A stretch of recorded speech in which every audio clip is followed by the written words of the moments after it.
మీలో చాలామందికి తెలుసు నేను ఆంధ్రప్రదేశ్లో కర్నూలు నగరానికి కరెక్ట్గా 20 కిలోమీటర్ల ముందండి చిన్నటేకూరు అనే గ్రామం వస్తుంది.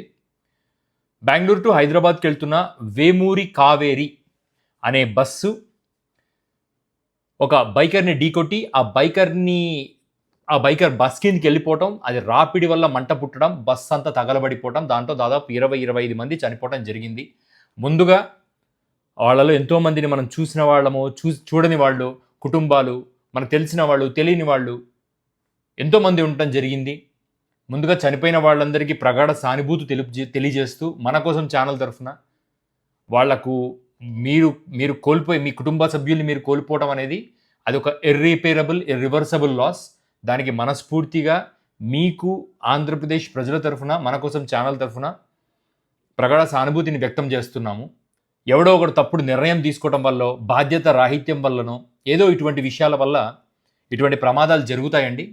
కానీ అన్ఫార్చునేట్ ఇటువంటి ప్రమాదాలు జరగడం. కానీ బాధ కలిగిస్తున్న విషయం ఏంటంటే ప్రభుత్వం స్పందిస్తున్న తీరు.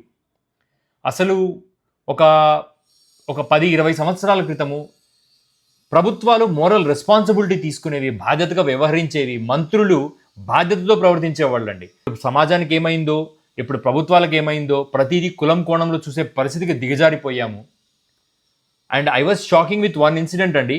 డిప్యూటీ సీఎం పవన్ కళ్యాణ్ గారు ఈ విషయాన్ని ట్వీట్ చేశారు, ఎక్స్లో పోస్ట్ చేశారు. హైదరాబాద్ నుంచి బెంగళూరు వెళ్తున్న ప్రైవేట్ ట్రావెల్స్కి చెందిన బస్సు, వేమూరు ప్రైవేట్ ట్రావెల్స్కి చెందిన బస్సు అని ఫస్ట్ పోస్ట్ చేసి 1 గంట తర్వాత దాన్ని ఎడిట్ చేసి ప్రైవేట్ ట్రావెల్స్కి చెందిన బస్సు అని పోస్ట్ చేయడం జరిగింది. ఇది ఆన్లైన్లో కూడా ట్రోల్ అవుతుంది. మరి పవన్ కళ్యాణ్ గారు, what made you to change the name? Private travels bus పేరు తీసేయడానికి ఏ కారణంతో మీరు తీసేశారో నాకు తెలీదు, ఏ ఉద్దేశంతో తీసేశారో తెలీదు. ఇంత పెద్ద క్రైసిస్లో కూడా పేరును ఎడిట్ చేయమన్నా పేరును ఎడిట్ చేసినవాడు నిజంగా మీ కుటుంబాలే ఇటువంటి బస్సుల్లో ఇటువంటి ప్రయాణాలు చేస్తే, ఇటువంటి పరిస్థితులు ఎదుర్కొంటే మీరు ఇలాగే ప్రవర్తిస్తారా పవన్ కళ్యాణ్ గారు?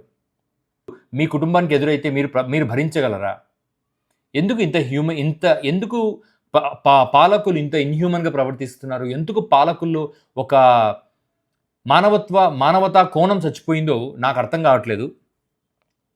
ఖచ్చితంగా దేవుడు అనేవాడు, మీరు నమ్ముతున్న దేవుడు ఉంటే మీరు ఆ దేవుడికి సమాధానం చెప్పాల్సిన ఒక టైం వస్తుంది. అప్పుడు పోయి మీ కులాలను చెప్పుకొని సమాధానాలు చెప్పుకోండి. ఇది ప్రతి పాలకుడికి చెప్తున్న సమాధానం.